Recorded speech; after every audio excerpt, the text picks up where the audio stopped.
햇살 보육원 2층 창가. 이정순의 눈이 운동장을 향한다. 그네를 타는 쌍둥이 남매.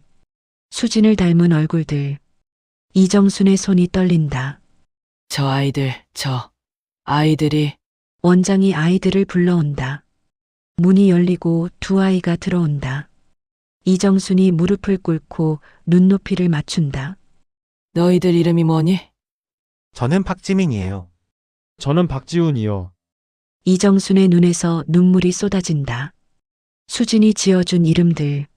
할머니는 너희들 외할머니란다. 지민이가 작은 목소리로 말한다. 우리 아빠는 우리를 버렸어요. 이정순이 아이들을 꼭 끌어안는다. 아니야. 할머니가 있잖니. 할머니가 너희를 지켜줄게. 여러분의 작은 응원이 큰 힘이 됩니다. 사연 시작 전에 무료로 누를 수 있는 구독과 좋아요 먼저 눌러주세요. 알림까지 해두시면 새로운 사연을 가장 먼저 만나실 수 있습니다. 이정수는 오늘도 마당에 앉아 봄볕을 쬐고 있었습니다. 64살 퇴직한 지 벌써 4년째입니다. 도시의 소음과 복잡함을 뒤로하고 시골 마을로 내려온 지도 어느덧 3년이 지났어요. 이곳은 조용합니다. 너무 조용해서 가끔은 귀가 먹먹할 정도죠. 하지만 이정수는 이 고요함이 좋았습니다. 아니, 좋다기보다는 필요했다고 말하는 게 더 정확할 거예요. 소란스러운 세상 속에서 살아가기엔 이정순의 마음이 너무 지쳐 있었거든요. 마당 한쪽에 작은 텃밭이 있습니다. 상추며 고추며 토마토를 심어 놓았는데 요즘 제법 잘 자라고 있어요. 이정수는 아침마다 물을 주며 하루를 시작합니다. 물 주는 일은 단순하지만 마음을 차분하게 만들어주죠. 손으로 흙을 만지고 잎사귀를 쓰다듬으면서 이정수는 생각합니다. 살아있다는 것, 그리고 살아가야 한다는 것에 대해서요. 5해 전의 일입니다. 딸 수진이 세상을 떠났어요. 교통사고였습니다. 그날 이정수는 서울의 큰 병원 응급실 앞에 서 있었죠. 의사는 차가운 목소리로 말했습니다. 유가족분이시죠? 안타깝지만 환자분은 이미. 그 뒤의 말은 들리지 않았어요. 귀가 멍해지고 세상이 하얗게 변했습니다. 이정수는 그 자리에 주저앉았어요. 믿을 수가 없었거든요. 불과 몇 시간 전까지만 해도 수지는 전화로 밝은 목소리로 말했습니다. 엄마, 저녁에 들를게요. 아이들이 할머니 보고 싶대요. 그런데 이제 수지는 없습니다. 35의 젊은 나이에 아직 해야 할 일도 많고 사랑해야 할 사람도 많은 나이에 세상을 떠나버렸어요. 장례식장은 사람들로 붐볐습니다. 수지는 성격이 밝고 친구도 많았거든요. 직장 동료들, 대학 친구들, 동네 이웃들까지 찾아와서 조문을 했어요. 모두들 안타까워했습니다. 이렇게 좋은 사람이 왜? 아직 젊은데. 하지만 이정수는 아무 말도 할 수 없었어요. 그저 멍하니 앉아서 조문객들을 바라볼 뿐이었습니다. 딸을 잃은 슬픔은 말로 표현할 수 없는 것이었거든요. 그나마 위로가 된 건 손주들이었습니다. 쌍둥이 남매 수진이 남긴 가장 소중한 선물이죠. 당시 6살이었던 아이들은 엄마가 왜 안 오는지 물었어요. 할머니, 엄마는 언제 와요? 이정수는 대답할 수가 없었습니다. 어떻게 설명해야 할까요? 엄마는 이제 영영 오지 않는다고 하늘나라로 가버렸다고 말해야 할까요? 이정수는 아이들을 꼭 안아주었습니다. 그리고 눈물을 삼키며 말했어요. 엄마는 잠깐 먼 곳에 가셨어. 하지만 항상 너희를 지켜보고 계실 거야. 수진의 남편 박현우는 장례식 내내 침울한 표정으로 앉아 있었습니다. 40이 채 안 된 나이에 아내를 잃은 남자의 슬픔은 깊어 보였어요. 이정수는 사위를 바라보며 생각했습니다. 박현우도 힘들겠구나. 아내를 잃고 어린 쌍둥이를 혼자 키워야 하니 얼마나 막막할까. 이정수는 박현우에게 말했습니다. 현우 씨, 너무 힘들면 아이들을 제가 맡을게요. 제가 키울 수 있어요. 하지만 박현우는 고개를 저었어요. 괜찮습니다, 어머님. 제가 아이들을 키우겠습니다. 수진이가 남긴 아이들이니까요. 이정수는 박현우의 말에 고마움을 느꼈습니다. 저 사람은 책임감이 있구나. 아이들을 잘 키워줄 거야. 장례를 치르고 나서 이정수는 서울 집을 정리했습니다. 수진과 함께 살던 아파트는 너무 컸고 혼자 살기엔 외로웠거든요. 이정수는 시골 마을로 내려가기로 결심했어요. 조용한 곳에서 마음을 추스르고 싶었습니다. 박현우는 아이들을 데리고 다른 동네로 이사를 갔어요. 새 출발을 하고 싶다고 했습니다.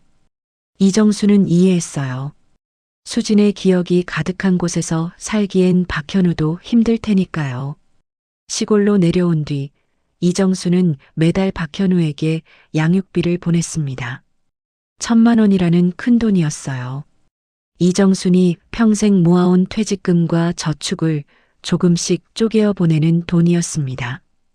아이들이 부족함 없이 자라길 바라는 마음에서였죠.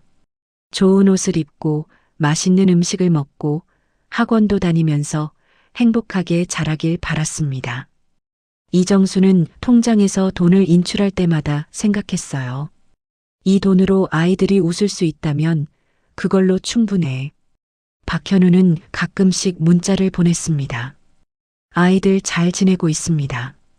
감사합니다. 짧은 문장이었지만 이정수는 안심했어요. 아이들이 잘 크고 있구나. 박현우가 잘 돌보고 있구나. 이정수는 손주들을 자주 보지는 못했습니다. 시골과 서울은 거리가 멀었고 박현우도 바쁜 듯 했거든요. 하지만 이정수는 이해했어요. 젊은 사람들은 바쁜 법이니까. 명절이나 아이들 생일 때 만나면 되지, 뭐. 그렇게 시간이 흘렀습니다. 3년, 4년이 지나면서 이정수는 시골 생활에 적응했어요. 아침마다 텃밭에 물을 주고 저녁엔 마을 회관에서 이웃들과 수다를 떨었습니다. 평범한 일상이었죠. 하지만 이정순의 마음 한구석엔 늘 그리움이 자리 잡고 있었어요. 수진에 대한 그리움, 그리고 손주들에 대한 그리움이었습니다. 어느 날 저녁, 이정수는 혼자 밥상을 차려놓고 앉아 있었습니다. 된장찌개 한 그릇, 김치 몇 점, 그리고 밥 한 공기. 소박한 저녁이었어요. 이정수는 수저를 들다가 문득 생각했습니다. 아이들은 지금 뭘 먹고 있을까? 잘 먹고 있을까? 학교는 재미있을까? 친구들은 많이 사귀었을까? 궁금한 게 한두 가지가 아니었어요. 하지만 이정수는 박현우에게 자주 연락하지 않았습니다. 귀찮게 하고 싶지 않았거든요. 대신 이정수는 매달 꼬박꼬박 양육비를 보냈어요. 그게 이정순이 할 수 있는 최선이었습니다. 그러던 어느 날이었습니다. 통장 정리를 하던 이정수는 이상한 걸 발견했어요. 지난달에 보낸 양육비가 반환되어 있었습니다. 수취인 불명이라는 메모와 함께요. 이정수는 당황했습니다. 무슨 일이지?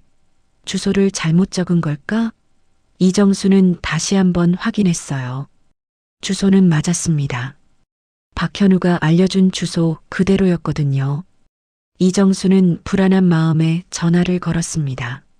하지만 전화는 연결되지 않았어요. 고객님이 전화를 받지 않습니다. 기계음만 들렸습니다. 이정수는 며칠을 기다렸습니다. 혹시 박현우가 바빠서 전화를 못 받는 걸까? 아니면 번호를 바꾼 걸까? 이정수는 다시 편지를 써서 보냈어요. 하지만 편지도 며칠 뒤 돌아왔습니다. 역시 수취인 불명이라는 도장이 찍혀 있었죠. 이정순의 가슴이 철렁 내려앉았습니다. 뭔가 잘못되었어.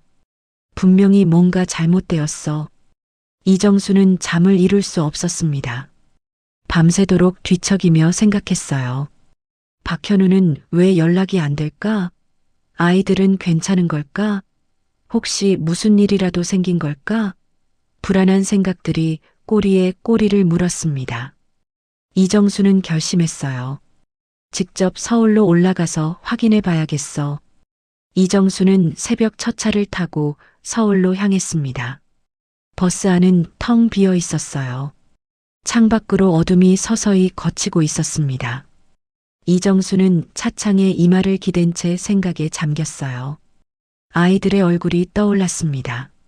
쌍둥이 남매는 지금 얼마나 컸을까? 수진을 닮아서 예뻤던 딸아이, 장난기 가득했던 아들. 벌써 11살이 되었을 텐데. 이정수는 가슴이 먹먹해졌어요.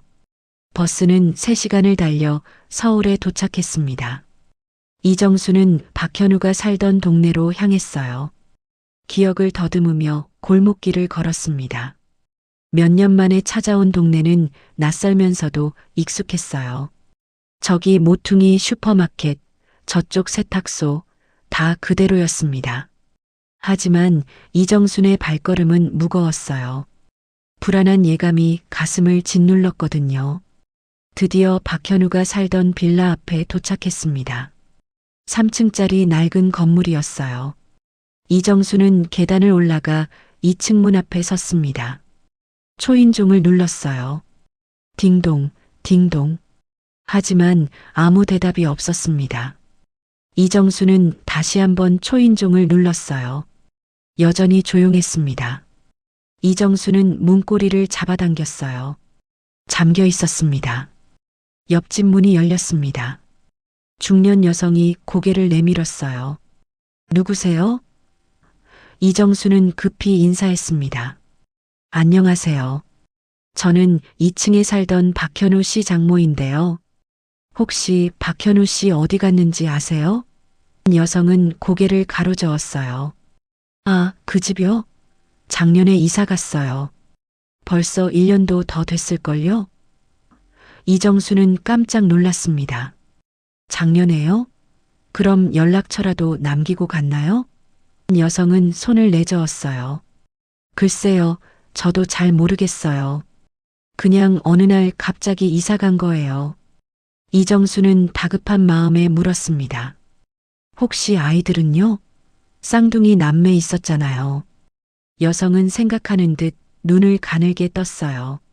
아, 맞다. 쌍둥이 있었죠. 그런데 이사 가기 전에 아이들 모습은 못 본 것 같은데요. 어른만 왔다 갔다 하더라고요. 이정순의 심장이 쿵 내려앉았습니다. 아이들이 없었다니?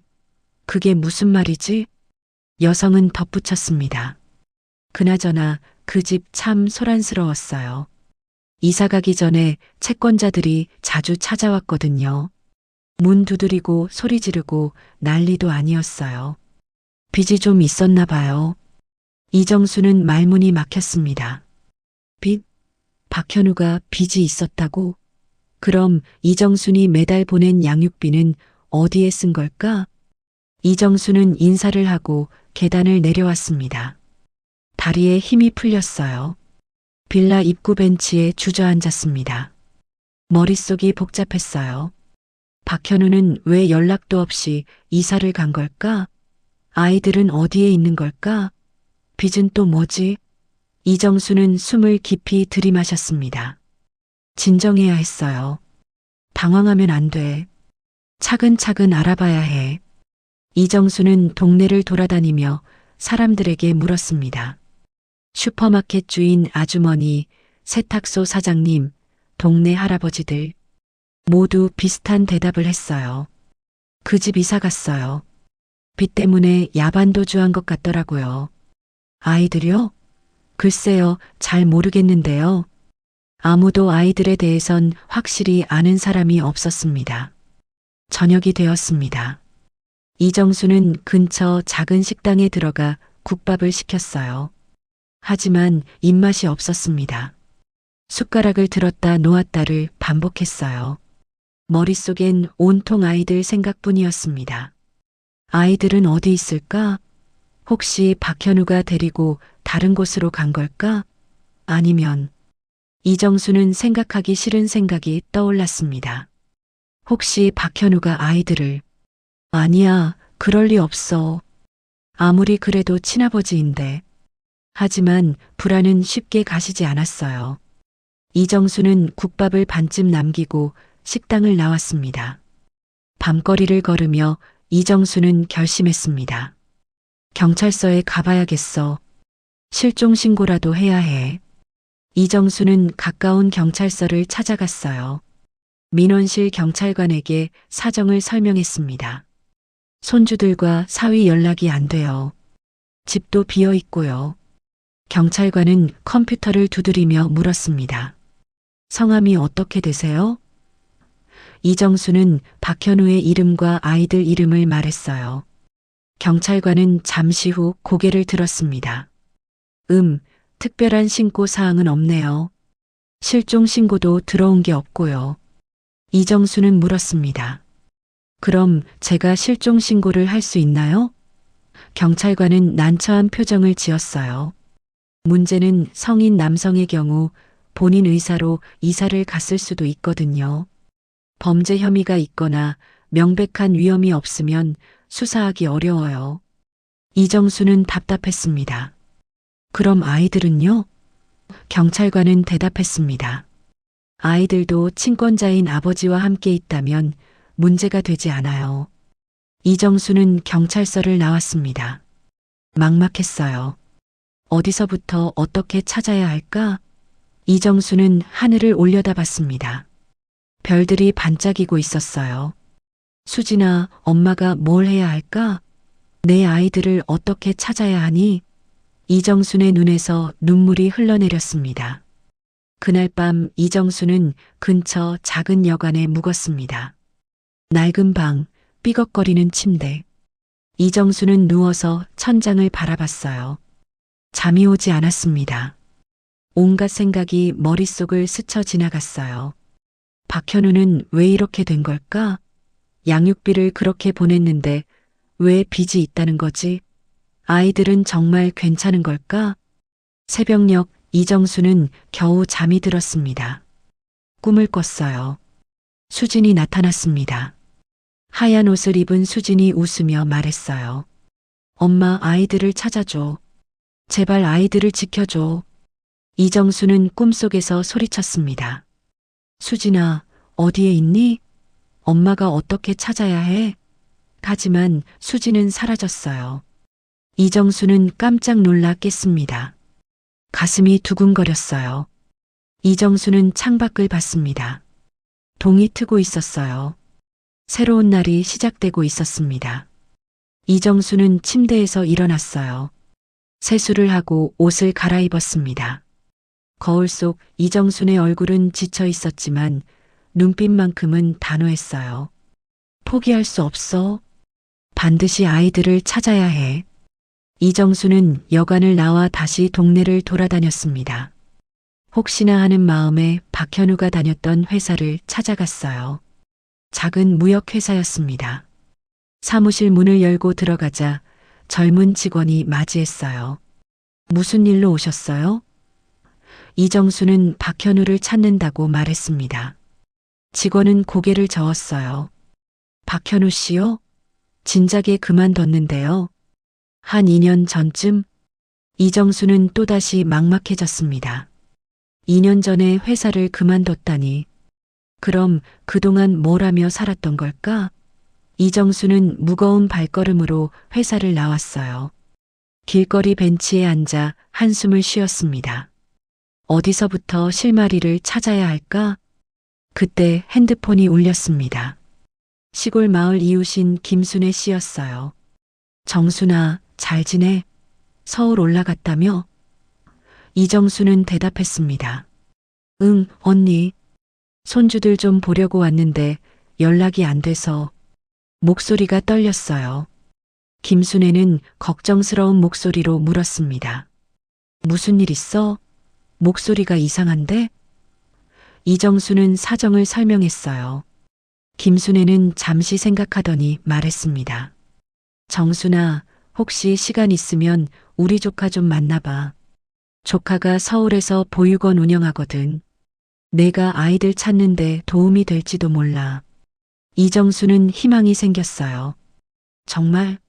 그럼 연락처 좀 알려줄래? 김순애는 바로 연락처를 보내주었습니다. 이정수는 김순애의 조카에게 전화를 걸었습니다. 따뜻한 목소리의 여성이 받았어요. 안녕하세요. 햇살 보육원 원장 정미란입니다. 이정수는 김순애의 소개를 받았다고 말하며 사정을 설명했습니다. 정미란은 공감하는 목소리로 말했어요. 할머니, 마음 많이 힘드시겠어요. 저희 보육원에 한번 오실래요? 직접 뵙고 이야기하면 제가 도움을 드릴 방법을 찾아볼게요. 다음 날 오전, 이정수는 햇살 보육원을 찾아갔습니다. 서울 외곽의 조용한 동네에 있는 3층짜리 건물이었어요. 햇살 보육원이라는 간판이 걸려 있었습니다. 이정수는 문을 열고 들어갔어요. 현관에서 아이들 웃음소리가 들렸습니다. 따뜻한 느낌이 들었어요.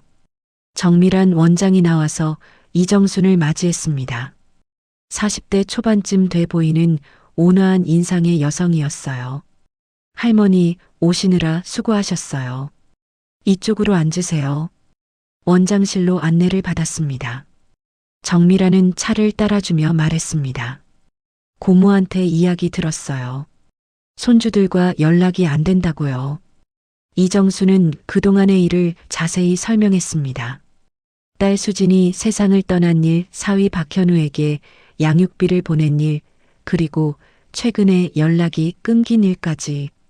정미라는 진지하게 들었어요. 할머니, 혹시 사위분 사진이나 아이들 사진 있으세요? 이정수는 지갑에서 낡은 사진 한 장을 꺼냈습니다. 몇 년 전 찍은 쌍둥이 사진이었어요. 정미라는 사진을 보더니 고개를 갸우뚱했습니다. 이상하네요. 이 얼굴들이 어디서 본 것 같은데. 이정순의 가슴이 두근거렸어요. 정말요? 혹시 어디서 봤어요?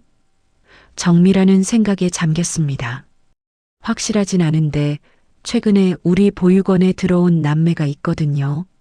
나이도 비슷하고. 이정수는 벌떡 일어났습니다. 그 아이들 좀 볼 수 있을까요? 정미라는 조심스럽게 말했어요. 할머니, 진정하세요. 확실한 건 아니에요. 하지만 한번 보시는 게 좋겠네요. 지금 아이들은 운동장에서 놀고 있을 거예요. 정미라는 이정순을 2층 창가로 안내했습니다. 창문 너머로 운동장이 보였어요. 여러 아이들이 뛰어놀고 있었습니다. 정미란이 가리켰어요. 저쪽 그네 타는 남매 보이세요? 이정수는 눈을 크게 떴습니다. 그네를 타는 두 아이, 여자아이와 남자아이, 쌍둥이처럼 닮은 얼굴. 이정순의 손이 떨렸습니다. 저 눈, 저 웃음, 저 얼굴 윤곽. 수진을 닮았어요. 너무나 닮았습니다. 이정순의 눈에서 눈물이 흘러내렸어요. 저 아이들이. 정미라는 조용히 말했습니다. 할머니, 확실히 하셔야 해요. 제가 아이들을 불러올게요. 정미란이 아래로 내려갔습니다. 잠시 후 두 아이가 계단을 올라왔어요. 원장실 문이 열렸습니다. 이정수는 아이들을 봤습니다. 가까이서 보니 더욱 확실했어요. 딸 수진의 얼굴이 그대로 아이들에게 새겨져 있었습니다. 여자아이의 눈매, 남자아이의 인매. 틀림없었어요. 이정수는 떨리는 목소리로 물었습니다. 너희들, 이름이 뭐니? 여자아이가 대답했습니다. 저는 박지민이에요. 남자아이도 말했어요. 저는 박지훈이요. 이정순의 가슴이 터질 것 같았습니다. 맞아요. 수진이 지어준 이름이었어요. 지민이, 지훈이. 이정수는 무릎을 꿇고 아이들과 눈높이를 맞췄습니다.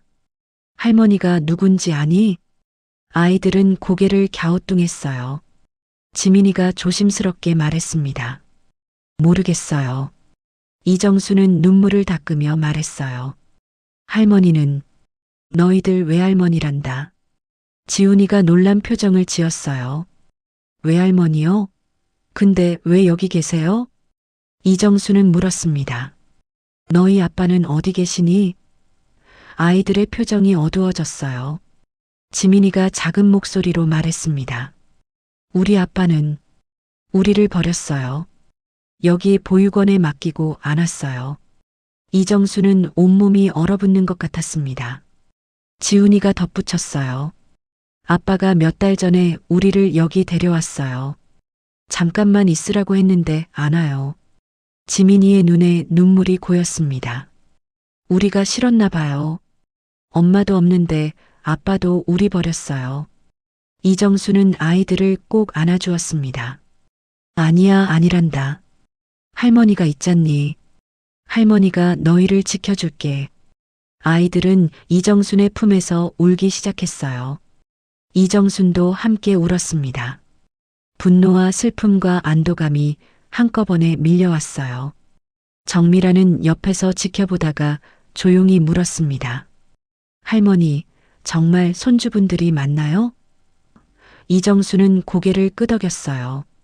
맞아요. 틀림없어요. 내 딸 수진이가 낳은 아이들이에요.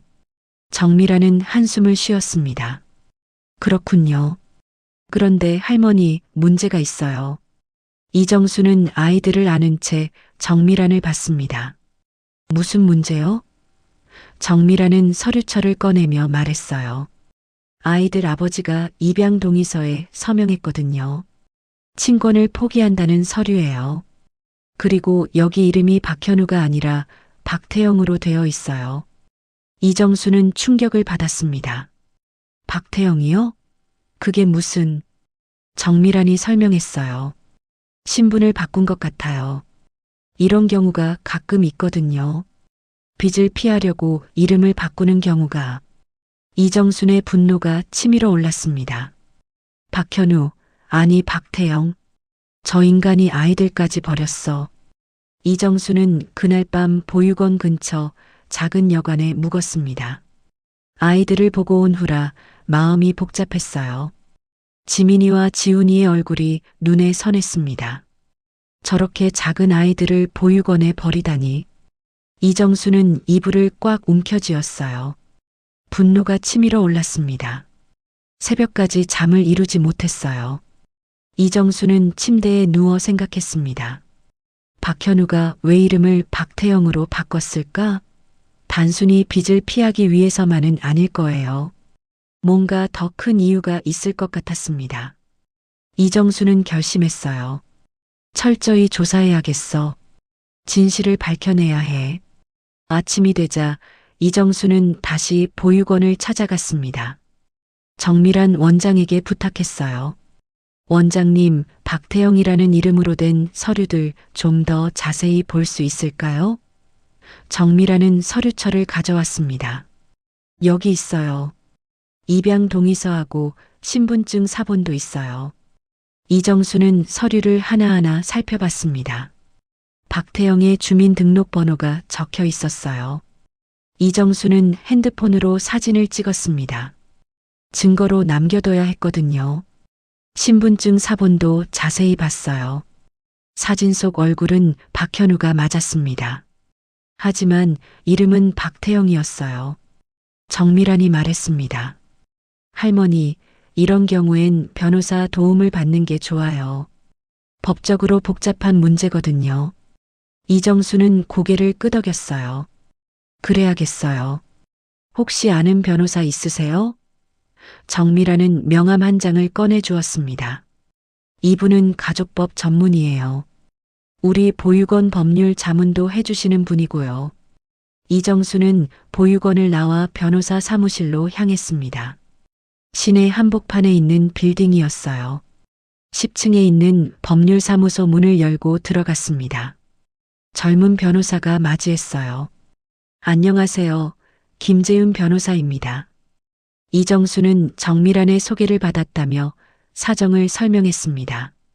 김재윤 변호사는 진지하게 들었어요. 서류 사본들도 살펴봤습니다. 할머니, 이건 명백한 사기예요.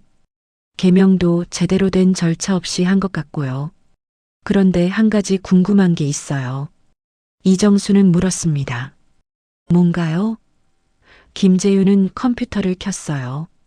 딸분이 돌아가셨을 때 보험금 같은 건 어떻게 됐나요? 이정수는 생각해 봤습니다. 보험금이요? 글쎄요, 현우가 받았을 거예요. 수진이가 생명보험 들어놨었거든요. 김재윤은 고개를 끄덕였어요. 그럼 그 보험금이 얼마였는지 아세요? 이정수는 기억을 더듬었습니다. 정확히는 모르지만 꽤 큰 금액이었을 거예요. 수진이가 결혼하고 나서 들었다고 했거든요. 김재윤은 메모를 했습니다. 혹시 사고 당시 상황을 자세히 아세요? 이정수는 눈물을 참으며 말했어요. 교통사고라고 했어요. 길을 건너다가 차에 치였다고. 김재윤은 심각한 표정을 지었습니다. 할머니, 제가 한번 조사를 해볼게요. 뭔가 이상한 느낌이 들거든요. 며칠 후 김재윤 변호사에게서 연락이 왔습니다. 할머니, 사무실로 한번 오실 수 있으세요? 중요한 얘기가 있어요. 이정수는 급히 사무실로 갔어요. 김재윤은 두꺼운 서류철을 앞에 놓고 있었습니다. 김재윤이 말했습니다. 할머니, 앉으세요. 충격적인 내용이 있어요. 이정수는 가슴이 두근거렸어요. 뭔가 큰 일이 벌어진 것 같았습니다. 김재윤은 서류를 펼쳤어요. 제가 보험회사에 조회를 해봤어요. 딸분 명의로 된 생명보험이 3개나 있었어요. 총 보험금이 5억 원이에요. 이정수는 깜짝 놀랐습니다. 5억이요? 그렇게 많이? 김재윤은 고개를 끄덕였어요. 그런데 문제는 이 보험들이 모두 사고 나기 6개월 전에 가입됐다는 거예요. 게다가 수익자가 모두 박현우로 되어 있고요. 이정순의 손이 떨렸습니다.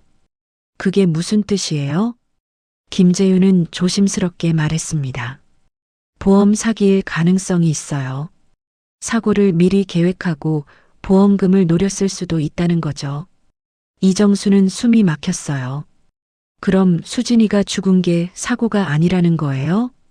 김재윤은 더 심각한 표정이 됐습니다. 그래서 제가 당시 경찰 조사 기록도 확인해 봤어요.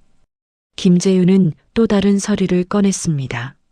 사고 당시 목격자 진술이 있었어요. 차가 인도로 돌진했다고 해요. 그런데 운전자가 도주했고 아직 잡히지 않았어요. 이정순의 얼굴이 하얗게 질렸습니다. 도주? 그럼 뺑소니였단 말이에요? 김재윤이 대답했어요. 네, 그런데 더 이상한 건 사고 직전에 딸분이 누군가와 전화 통화를 했다는 거예요. 통화 기록을 보니 박현우였어요. 이정수는 손으로 입을 막았습니다. 온몸이 떨렸어요. 김재윤은 계속 말했습니다. 그리고 사고 현장 근처 상가 블랙박스 영상을 확보했어요. 보시겠어요? 이정수는 떨리는 목소리로 대답했어요. 보여주세요. 김재윤은 노트북을 돌려 이정순에게 보여줬습니다. 화면에 수진이 보였어요. 횡단보도를 건너려는 수진. 그때 핸드폰으로 통화하는 모습이 보였습니다. 수진의 표정이 불안해 보였어요. 그리고 갑자기 차 한 대가 빠른 속도로 다가왔습니다. 수진이 놀라서 뒤로 물러나려 했지만 늦었어요. 차가 수진을 들이받았습니다. 이정수는 화면을 보다가 울음을 터뜨렸습니다. 수진아. 김재윤은 영상을 멈췄어요. 할머니, 더 충격적인 게 있어요. 차량 번호판을 분석해 봤는데 렌터카였어요. 그리고 그 렌터카를 빌린 사람이 박현우의 지인이었어요. 이정수는 정신이 아득해졌습니다. 그럼 현우가 수진이를. 김재윤은 고개를 숙였어요. 확실한 증거가 더 필요하긴 하지만 정황상 박현우가 연루되어 있을 가능성이 높아요. 보험금을 노리고 사고를 계획했을 수 있어요. 이정수는 의자 등받이에 기댔습니다. 머리가 지끈거렸어요. 박현우. 사위였던 박현우. 수진이가 사랑했던 남자. 아이들의 아버지. 그 사람이 수진을 죽였다니. 이정순의 가슴 속에서 분노가 타올랐습니다. 이정수는 떨리는 목소리로 물었습니다. 그 인간, 내 딸을 죽인 거예요? 김재윤은 조용히 대답했어요. 법적으로 확정하려면 더 많은 증거가 필요해요. 하지만 할머니, 이건 경찰에 신고해야 해요. 살인 혐의로요. 이정수는 고개를 끄덕였습니다. 눈물이 멈추지 않았어요. 수진아, 미안해. 엄마가 몰랐어. 내가 그렇게 끔찍하게 죽었는지. 이정수는 주먹을 쥐었습니다. 반드시 복수하겠어. 박현우, 너를 절대 용서하지 않을 거야. 김재윤 변호사와 함께 경찰서에 신고를 했습니다. 담당 형사는 서류들을 검토하며 고개를 끄덕였어요. 정황상 의심스러운 부분이 많네요. 하지만 박현우를 찾아야 조사를 진행할 수 있어요. 현재 소재를 아세요? 이정수는 고개를 저었습니다. 모릅니다. 이름도 바꿨고 연락도 안 돼요. 형사는 컴퓨터를 두드렸습니다. 박태영으로 조회를 해볼게요. 잠시 후 형사가 말했어요. 주민등록상 주소가 나오긴 하는데 최근에 신고된 주소예요. 노량진 쪽이네요. 이정수는 귀가 번쩍 뜨였습니다. 노량진이요? 정확한 주소 좀 알 수 있을까요? 형사는 주소를 적어 주었어요. 하지만 할머니, 직접 찾아가시면 안 돼요. 위험할 수 있어요. 저희가 출동해서. 이정수는 자리에서 일어났습니다. 아니에요. 제가 직접 가봐야겠어요. 제 눈으로 확인해야 해요. 김재윤 변호사가 말렸어요. 할머니, 형사님 말씀이 맞아요. 혼자 가시면. 하지만 이정순의 결심은 확고했습니다. 이정수는 경찰서를 나왔어요. 김재윤 변호사가 따라왔습니다. 할머니, 그래도 혼자 가시면 안 돼요.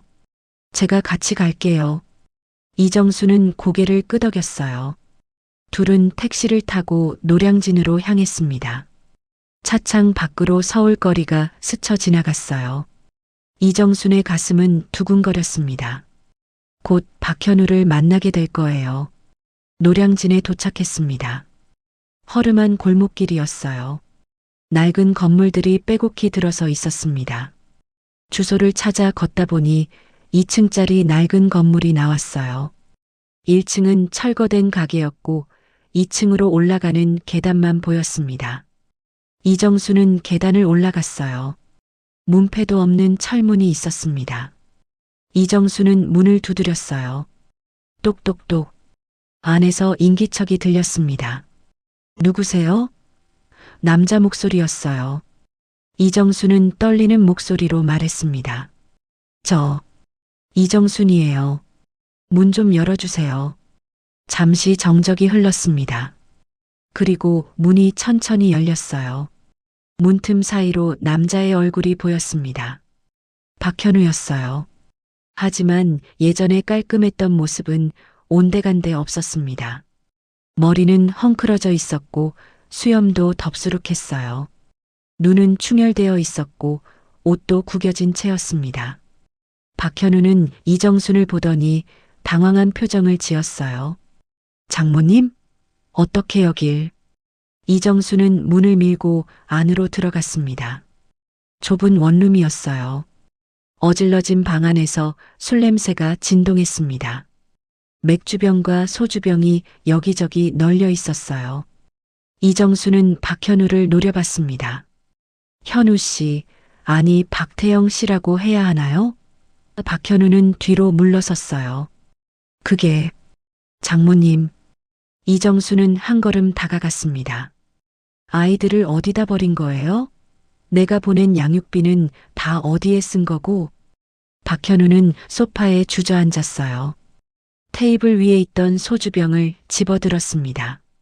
벌컥벌컥 마셨어요. 그리고 비웃듯 말했습니다. 양육비요? 하하, 그 돈 잘 썼죠. 장모님 덕분에 한동안 편하게 살았어요. 이정수는 주먹을 쥐었습니다. 뭐라고? 박현우는 계속 말했어요. 솔직히 말할게요. 아이들 키우는 게 너무 힘들었어요. 애들 때문에 재혼도 못하고 돈은 돈대로 들고 차라리 보육원에 맡기는 게 나았죠. 이정순의 눈에서 눈물이 흘러내렸습니다. 어떻게 그런 말을. 박현우는 어깨를 으쓱했어요. 장모님도 이해하실 거예요. 젊은 사람이 홀로 애들 키우는 게 얼마나 힘든지. 게다가 수진이 죽고 나서 모든 게 꼬였어요. 사업도 망하고 빚도 생기고. 이정수는 다가가서 소리쳤습니다. 그래서 내 딸을 죽인 거예요? 박현우의 얼굴이 굳어졌어요. 뭐라고요? 이정수는 떨리는 목소리로 말했습니다. 보험금 5억. 사고 나기 6개월 전에 가입한 생명보험. 그리고 렌터카로 수진이를 친 것. 다 알아냈어요. 박현우는 술병을 내려놓았어요. 잠시 침묵이 흘렀습니다. 박현우가 웃기 시작했어요. 비웃음이었습니다. 증거라도 있어요? 장모님? 이정수는 블랙박스 영상 이야기를 꺼냈어요. 영상이 있어요. 당신 지인이 빌린 렌터카로 수진이를 친 거. 그리고 사고 직전에 당신이 수진이한테 전화한 통화 기록도요. 박현우의 표정이 일그러졌습니다. 하지만 곧 태어난 척했어요. 그게 뭐 어때서요? 사고였어요. 단순한 교통사고였다고요. 이정수는 소리쳤습니다. 거짓말. 당신이 계획한 거잖아요. 돈 때문에 내 딸을 죽인 거잖아요. 박현우는 벌떡 일어났습니다. 술에 취한 듯 비틀거렸어요. 그래요. 맞아요. 내가 그랬어요. 그게 어쨌다는 거예요? 이정수는 숨이 막혔습니다. 박현우가 인정했어요. 정말로 수진을 죽인 게 박현우였어요. 박현우는 계속 소리쳤습니다. 수진이가 먼저 죽고 싶다고 했어요. 힘들다고, 살기 싫다고 했다고요. 내가 그냥 도와준 것뿐이에요. 이정수는 손으로 입을 막았어요. 그게 무슨 소리예요? 박현우는 미친 듯이 웃었습니다. 아, 이제 와서 뭐가 중요해요? 수진이도 죽었고 돈도 다 날렸고 나도 이렇게 망했는데. 김재윤 변호사가 핸드폰을 꺼냈어요. 녹음을 하고 있었습니다. 지금 자백하신 거 다 녹음됐어요. 박현우는 핸드폰을 보더니 비웃었어요. 녹음? 마음대로 하세요. 어차피 난 이미 끝났어요. 이정수는 박현우에게 다가갔습니다. 그리고 뺨을 때렸어요. 찰싹 소리가 방 안에 울렸습니다. 이 나쁜 인간, 내 딸을 죽이고도 태어나게. 박현우는 뺨을 쓰다듬으며 말했어요. 때리고 싶으면 더 때려요. 어차피 난 지옥에 갈 거니까. 이정수는 무릎이 꺾였습니다. 바닥에 주저앉아 울었어요. 모든 게 무너졌습니다. 딸을 잃은 슬픔, 손주들을 버린 사위, 그리고 진실을 알게 된 충격. 이정순의 세계가 산산조각 났어요. 김재윤 변호사는 경찰에 전화를 걸었습니다. 여보세요, 경찰서죠? 살인 용의자를 찾았어요. 지금 바로 와주세요. 박현우는 소파에 앉아 술을 마셨어요. 체념한 듯한 표정이었습니다. 이정수는 울면서 생각했어요. 수진아, 미안해. 엄마가 너무 늦게 알았어. 내가 얼마나 힘들었는지, 얼마나 무서웠는지. 이정순의 눈물은 멈추지 않았습니다. 방 안에는 슬픔과 분노만이 가득했어요. 경찰이 도착했습니다. 형사 2명이 좁은 원룸 안으로 들어왔어요. 박현우는 소파에 앉아 무표정한 얼굴로 있었습니다. 형사는 박현우에게 수갑을 채웠어요. 박현우, 아니 박태영 씨. 살인 혐의로 긴급 체포합니다.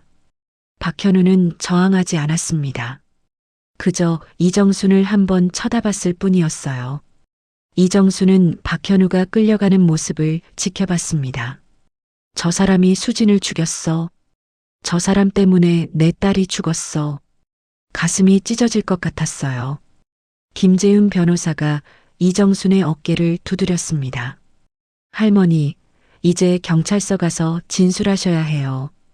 이정순은 고개를 끄덕였어요. 경찰서에서 진술을 했습니다. 몇 시간 동안 질문에 답했어요. 박현우와의 관계, 양육비를 보낸 일, 아이들을 찾은 과정까지. 이정수는 모든 걸 자세히 말했습니다. 김재훈 변호사도 녹음 파일을 증거로 제출했어요. 박현우의 자백이 담긴 녹음이었습니다. 하지만 며칠 후 담당 형사에게서 연락이 왔습니다. 할머니, 한번 경찰서로 오실 수 있으세요? 이정수는 불안한 마음으로 경찰서를 찾아갔어요. 형사의 표정이 좋지 않았습니다. 무슨 일이에요? 이정순이 물었습니다. 형사는 한숨을 쉬었어요. 문제가 생겼어요. 공소시효요. 이정수는 무슨 말인지 이해할 수 없었습니다. 공소시효요? 형사가 설명했어요. 사고가 발생한 지 5년이 지났어요. 과실치사는 공소시효가 7년이지만 보험 사기 부분이 복잡하거든요. 게다가 녹음 증거만으로는 부족해요. 박현우가 술에 취한 상태에서 한 말이라고 부인하고 있어요. 이정수는 믿을 수가 없었습니다. 그럼 저 인간이 처벌을 안 받는다는 거예요? 형사는 고개를 저었어요. 아니요, 최선을 다하고 있어요. 하지만 더 확실한 증거가 필요해요. 블랙박스 영상만으로는 직접적인 살인 의도를 입증하기 어렵거든요. 이정수는 주먹을 쥐었습니다. 그럼 어떻게 해야 해요? 형사가 말했습니다. 추가 증거를 찾아야 해요. 박현우와 렌터카를 빌린 사람 사이의 연락 기록이나 보험금 수령 후 거래 내역 같은 거요. 이정수는 결심했어요. 알겠어요. 제가 찾아볼게요. 형사는 걱정스러운 표정을 지었습니다. 할머니, 위험할 수 있어요. 하지만 이정수는 이미 마음먹었습니다. 이정수는 김재훈 변호사와 함께 수진이 살던 집을 찾아갔습니다. 5년 전 집은 이미 정리되었지만 창고에 수진의 물건들이 보관되어 있었어요. 상자들을 하나씩 열어봤습니다. 옷가지, 책, 사진들. 수진의 흔적이 가득했어요. 이정수는 눈물을 참으며 물건들을 살폈습니다. 상자 맨 밑에서 노트 한 권을 발견했어요. 수진의 일기장이었습니다. 이정수는 일기장을 펼쳤어요. 수진의 글씨가 보였습니다. 손이 떨렸어요. 김재훈 변호사가 물었습니다. 뭐가 나왔어요? 이정수는 일기장을 보여줬어요. 일기장 마지막 페이지를 봤습니다. 사고 나기 한 달 전에 쓴 글이었어요. 요즘 현우가 이상해. 생명보험에 가입하라고 자꾸 설득해. 금액도 너무 커. 불안해. 이정순의 가슴이 철렁 내려앉았습니다. 수진이 불안해했어요. 뭔가 눈치챘던 거예요. 김재윤은 일기장을 사진으로 찍었습니다. 이것도 증거가 될 수 있어요. 이정수는 계속 일기를 읽었어요. 다른 페이지에도 비슷한 내용이 있었습니다. 현우가 요즘 돈 얘기를 많이 해. 사업이 안 된다고, 빚이 있다고, 나한테 화풀이도 해. 수진이 힘들어했던 게 느껴졌어요. 이정수는 상자를 더 뒤졌습니다. 서류 봉투가 나왔어요. 안에는 보험 증권들이 들어 있었습니다. 3개의 생명보험 증권, 모두 같은 날짜에 가입되어 있었어요. 그리고 수익자란에는 박현우의 이름이 적혀 있었습니다. 이정수는 서류를 꼭 쥐었어요. 김재윤이 말했습니다. 할머니, 이거 결정적 증거예요. 같은 날 3개 보험을 한꺼번에 가입했다는 건 명백히 의도적이었다는 거거든요. 이정수는 고개를 끄덕였어요. 이걸 경찰에 주면 되죠? 김재윤은 대답했습니다. 네, 당장 가져가야 해요. 경찰서에 증거를 제출했습니다. 일기장과 보험 증권들. 형사는 서류를 검토하며 고개를 끄덕였어요. 이 정도면 살인 의도를 입증할 수 있을 것 같아요. 추가 조사를 진행하겠습니다. 이정수는 안도했어요. 드디어 수진의 억울함을 풀어줄 수 있겠어. 형사가 덧붙였습니다. 참고로 박현우가 받은 보험금 5억 중에 3억은 도박으로 날렸고 나머지는 빚 갚는 데 썼다고 해요. 지금은 한 푼도 안 남았고요. 이정수는 한숨을 쉬었어요. 수진의 목숨값이 그렇게 허무하게 사라졌어요. 며칠 후 검찰에서 연락이 왔습니다. 박현우를 살인죄로 기소한다는 내용이었어요. 이정수는 김재훈 변호사와 함께 검찰청을 방문했습니다. 검사는 말했어요. 증거가 충분해요. 계획적 살인으로 보고 있어요. 재판에서 최대한 무거운 형을 구형하겠습니다. 이정수는 눈물을 흘렸습니다. 기쁜 눈물이었어요. 수진아, 이제 곧 내 억울함을 풀어줄 수 있어. 엄마가 끝까지 포기하지 않았어. 이정수는 하늘을 올려다봤어요. 맑은 하늘이 보였습니다. 하지만 이정순에겐 아직 해야 할 일이 남아 있었어요. 손주들을 되찾는 일. 이정수는 햇살 보육원을 다시 찾아갔습니다. 정밀한 원장에게 말했어요. 원장님, 아이들을 데려가고 싶어요. 제가 키울게요. 정밀한은 미소를 지었습니다. 할머니가 오실 줄 알았어요. 서류 준비해놨어요. 이정수는 친권자 지정 신청서를 작성했어요. 박현우가 친권을 포기했고 외할머니인 이정순이 양육권을 갖겠다는 내용이었습니다. 법원의 허가를 받아야 했지만 박현우가 수감된 상황이라 문제 없을 거라고 했어요. 이정수는 보육원 마당으로 나갔습니다. 지민이와 지훈이가 그네를 타고 있었어요. 이정순이 다가가자 아이들이 달려왔습니다. 할머니. 이정수는 아이들을 안아주었어요. 우리 이제 같이 살 거야. 지민이가 물었어요. 정말이에요? 이정수는 고개를 끄덕였습니다. 그럼 할머니가 너희를 지켜줄게. 지훈이가 조심스럽게 물었어요. 아빠는요? 이정수는 잠시 망설였습니다. 그리고 조용히 말했어요.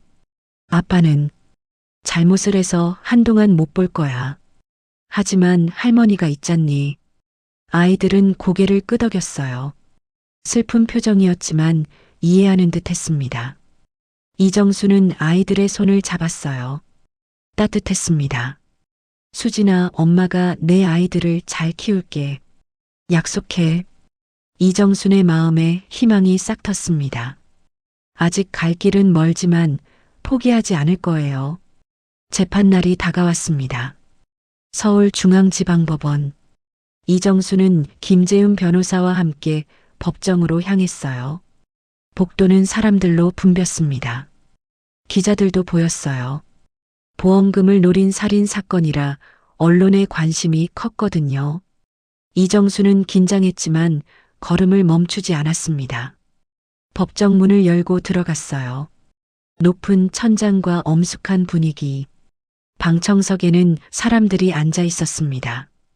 이정수는 앞쪽 자리에 앉았어요. 옆에는 지민이와 지훈이가 앉았습니다. 아이들은 긴장한 얼굴로 주변을 둘러봤어요. 이정순이 아이들의 손을 꼭 잡아주었습니다. 괜찮아. 할머니가 있어. 잠시 후 문이 열렸습니다. 교도관들에게 둘러싸인 박현우가 들어왔어요. 수갑을 찬 채였습니다.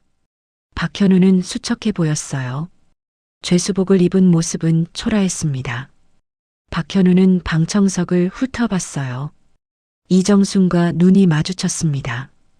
박현우는 고개를 돌렸어요. 그리고 아이들을 봤습니다. 지민이와 지훈이. 박현우의 표정이 일그러졌어요. 지민이가 이정순에게 속삭였습니다. 할머니, 저 사람이 아빠예요? 이정순은 고개를 끄덕였어요. 지민이의 눈에 눈물이 고였습니다. 지훈이는 고개를 숙였어요. 아이들에게도 힘든 시간이었습니다. 판사가 입장했습니다. 모두 일어섰어요. 재판이 시작되었습니다. 판사는 서류를 확인하며 말했어요. 피고인 박현우, 살인 및 보험 사기 혐의로 기소되었습니다. 피고인, 혐의를 인정합니까? 박현우는 일어섰어요. 아닙니다. 저는 무죄입니다. 검사가 일어났습니다. 재판장님, 피고인은 계획적으로 피해자를 살해했습니다. 증거를 제시하겠습니다. 검사는 서류들을 제출했어요. 보험 가입 기록, 수진의 일기장, 통화 내역. 하나하나 설명했습니다. 피고인은 사고 6개월 전 피해자 명의로 총 5억 원의 생명보험을 가입시켰습니다. 수익자는 모두 피고인 본인이었죠. 박현우의 변호인이 반박했어요. 재판장님, 부부간에 보험을 들어주는 건 자연스러운 일입니다. 이것만으로 살인 의도를 입증할 순 없습니다. 검사는 다른 증거를 제시했어요. 피해자의 일기장을 보시죠. 피해자는 남편의 행동을 불안해했습니다. 보험 가입을 강요받았다는 내용도 있습니다. 판사는 일기장을 검토했습니다. 방청석은 조용했어요. 이정수는 숨을 죽이며 지켜봤습니다. 판사가 물었어요. 피고인, 피해자가 보험 가입을 거부했다는 사실 아십니까? 박현우는 대답했습니다. 아내는 원래 걱정이 많았어요. 하지만 결국 동의했습니다. 검사가 말했습니다. 재판장님, 결정적 증거가 있습니다. 사고 당시 블랙박스 영상입니다. 법정 안 화면에 영상이 재생되었어요. 이정수는 화면을 봤습니다. 가슴이 조였어요. 수진이 나타났습니다. 횡단보도 앞에 서 있는 수진. 핸드폰으로 통화하는 모습이었어요. 영상 속에서 음성이 들렸습니다. 수진의 목소리였어요. 여보, 지금 어디야? 애들이 기다리잖아. 그리고 또 다른 목소리. 남자 목소리였습니다. 거기서 기다려. 내가 갈게. 박현우의 목소리였어요. 이정수는 손으로 입을 막았습니다. 영상은 계속 흘러갔어요. 수진이 횡단보도를 건너려는 순간이었습니다. 갑자기 차 한 대가 빠른 속도로 다가왔어요. 수진이 놀라서 뒤로 물러났지만 늦었습니다. 차가 수진을 들이받았어요. 쾅! 둔탁한 소리와 함께 수진이 쓰러졌습니다. 방청석에서 비명이 터졌어요. 지민이가 울기 시작했습니다. 엄마. 이정수는 아이를 꼭 안아주었어요. 지훈이도 눈물을 흘렸습니다. 법정 안은 충격에 휩싸였어요. 검사는 영상을 멈췄습니다. 재판장님, 음성 분석 결과 통화 상대는 피고인이 맞습니다. 그리고 영상 직후 녹음된 음성도 있습니다. 검사는 녹음 파일을 재생했어요. 희미한 목소리가 들렸습니다. 멈춰. 수진아, 나가면 안 돼. 박현우의 목소리였어요. 법정 안은 숨죽은 침묵에 휩싸였습니다. 모두가 박현우를 봤어요. 박현우는 창백한 얼굴로 고개를 숙였습니다. 변호인도 아무 말을 하지 못했어요. 판사가 물었습니다. 피고인, 이 음성이 피고인의 것입니까? 박현우는 대답하지 않았어요. 검사가 계속했습니다. 재판장님, 피고인은 사고 현장에 있었습니다. 피해자를 막으려 했다는 음성이 그 증거입니다. 하지만 피고인은 피해자를 구하지 않고 도주했습니다. 구급차도 부르지 않았죠. 이는 명백한 살인 의도를 보여줍니다. 박현우의 변호인이 일어났어요. 재판장님, 피고인은 당황해서 현장을 떠났을 뿐입니다. 살인 의도는 없었습니다. 하지만 목소리에 확신이 없었어요. 검사는 추가 증거를 제시했습니다. 피고인이 사고 차량을 빌려준 지인의 진술서입니다. 지인은 피고인에게 돈을 받고 렌터카를 빌려줬다고 증언했습니다. 판사는 서류들을 검토했어요. 오랜 침묵이 흘렀습니다. 판사가 박현우를 봤어요. 피고인, 최후 진술하시겠습니까? 박현우는 천천히 일어났습니다. 떨리는 목소리로 말했어요. 저는 정말. 박현우는 방청석을 봤습니다. 이정순과 눈이 마주쳤어요. 그리고 아이들을 봤습니다. 지민이와 지훈이가 눈물을 흘리며 박현우를 보고 있었어요. 박현우의 눈에도 눈물이 고였습니다. 박현우가 말했어요. 장모님, 미안합니다. 아이들, 미안해. 목소리가 떨렸습니다. 저는 모든 게 부담이었어요. 결혼 생활도 육아도 빚도 그 돈, 장모님이 보내준 그 사랑도 다 부담이었어요.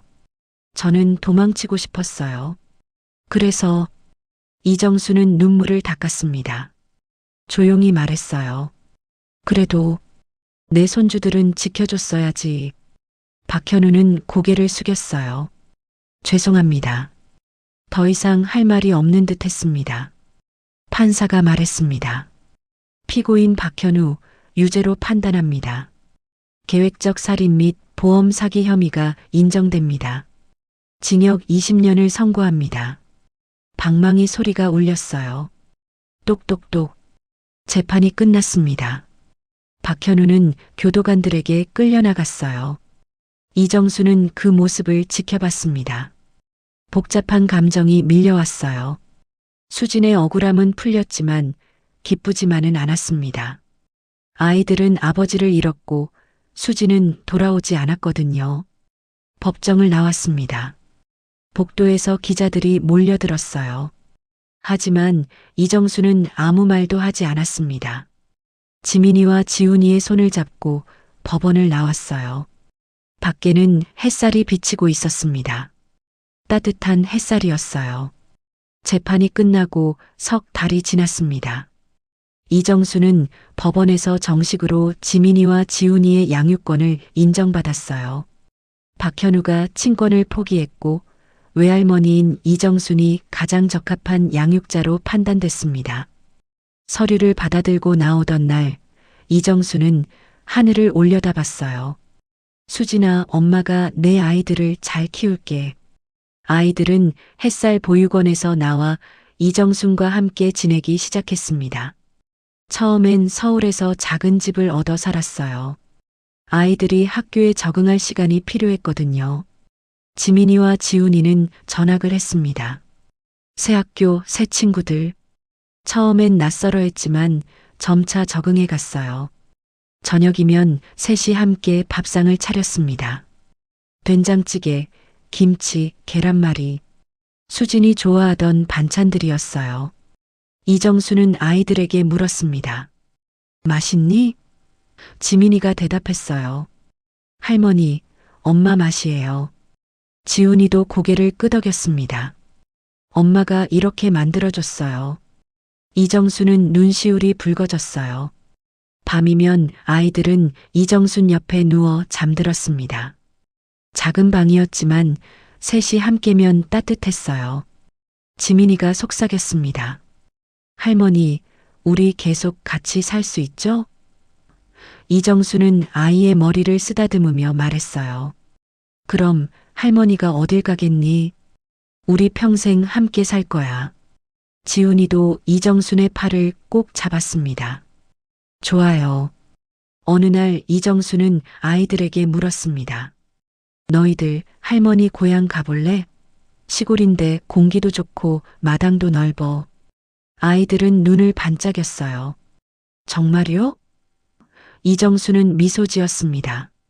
그래, 거기서 살면 어떨까? 지민이가 물었어요. 학교는요? 이정순이 대답했습니다. 거기도 학교 있어. 작지만 선생님들이 좋으셔. 주말에 셋은 시골 마을로 내려갔습니다. 버스를 타고 3시간. 아이들은 창밖 풍경을 신기하게 봤어요. 논밭, 산, 하늘. 서울과는 다른 세상이었습니다. 할머니, 저기 소 있어요. 지훈이가 소리쳤어요. 이정수는 웃으며 말했습니다. 여기선 소도 많이 보고 닭도 보고 그래. 마을에 도착했습니다. 이정순의 집은 작은 단층 집이었어요. 마당엔 텃밭이 있었고 감나무도 한 그루 서 있었습니다. 아이들은 마당으로 뛰어나갔어요. 와, 넓어요. 지민이가 팔을 벌렸습니다. 지훈이는 흙을 만지며 신기해했어요. 할머니, 여기서 뭐 키워요? 이정순이 대답했어요. 상추, 고추, 토마토. 너희들도 키워볼래? 이웃 할머니들이 찾아왔습니다. 김순애를 비롯해 마을 사람들이 아이들을 보러 왔어요. 어머, 정순이 손주들이구나. 이쁘네, 이뻐. 아이들은 처음엔 쑥스러워했지만 곧 인사를 했습니다. 안녕하세요. 이웃들은 떡도 주고 과일도 주었어요. 따뜻한 환대였습니다. 저녁을 먹고 마당에 앉았습니다. 별이 쏟아질 듯 반짝이고 있었어요. 서울에선 볼 수 없던 별들이었습니다. 지민이가 말했어요. 할머니, 별이 정말 많아요. 이정수는 하늘을 올려다봤습니다. 그래, 저 별 중에 하나가 너희 엄마일 거야. 하늘에서 너희를 지켜보고 계실 거야. 지훈이가 물었습니다. 엄마 보고 싶어요. 이정수는 아이를 안아주었어요. 할머니도 보고 싶어. 하지만 엄마는 항상 우리 마음속에 있단다. 잊지만 않으면 엄마는 영원히 우리 곁에 있는 거야. 아이들은 고개를 끄덕였습니다. 이정순도 눈물을 참았어요. 그날 밤 이정수는 혼자 마당에 앉아 있었습니다. 달빛이 마당을 비추고 있었어요. 이정수는 수진을 생각했습니다. 수진아, 엄마가 내 아이들을 잘 키울게. 내가 못다한 사랑을 엄마가 대신 줄게. 바람이 불어왔어요. 수진의 목소리가 들리는 것 같았습니다. 고마워요, 엄마. 다음 날 아침 아이들은 일찍 일어났어요. 이정순과 함께 텃밭에 물을 줬습니다. 작은 호스로 상추에 물을 주는 지민이, 토마토를 살펴보는 지훈이. 아이들은 즐거워했어요. 할머니, 이거 언제 먹을 수 있어요? 이정순이 웃으며 대답했습니다. 조금만 더 크면 따먹을 수 있어. 점심은 된장찌개와 보리밥이었어요. 텃밭에서 딴 상추로 쌈도 싸먹었습니다. 아이들은 맛있게 먹었어요. 할머니 밥이 최고예요. 이정수는 행복했습니다. 이런 소소한 일상이 이렇게 소중한 줄 몰랐어요. 오후엔 마을 뒷산에 올랐습니다. 높지 않은 산이었지만 정상에 오르니 마을이 한눈에 보였어요. 아이들은 신기해하며 소리쳤습니다. 야호! 메아리가 울려 퍼졌어요. 이정수는 아이들을 바라보며 미소 지었습니다. 아이들의 웃음소리가 이렇게 아름다운 줄 몰랐어요. 며칠 후 서울로 돌아가는 날이었습니다. 짐을 싸는데 지민이가 물었어요. 할머니, 우리 여기 살면 안 돼요? 이정수는 놀랐습니다. 정말 여기서 살고 싶어? 지훈이도 말했어요. 네, 여기가 좋아요. 조용하고 평화로워요. 이정수는 생각했어요. 그래, 아이들도 이곳을 좋아하는구나. 이정수는 결심했습니다. 서울 집을 정리하고 시골로 완전히 내려오기로 했어요. 아이들의 전학 절차도 밟았습니다. 한 달 뒤 셋은 정식으로 시골 마을에 자리 잡았어요. 지민이와 지훈이는 마을 초등학교에 다니기 시작했습니다. 계절이 바뀌었습니다. 봄이 왔어요. 마당에 꽃이 피기 시작했습니다. 개나리, 진달래, 벚꽃. 온 동네가 꽃으로 물들었어요. 이정수는 마당 벤치에 앉아 아이들을 바라봤습니다. 지민이와 지훈이가 마당에서 뛰어놀고 있었어요. 공을 차고 술래잡기를 하며 웃고 있었습니다. 아이들이 달려왔습니다. 할머니, 이정순의 품에 안겼어요. 지민이가 말했습니다.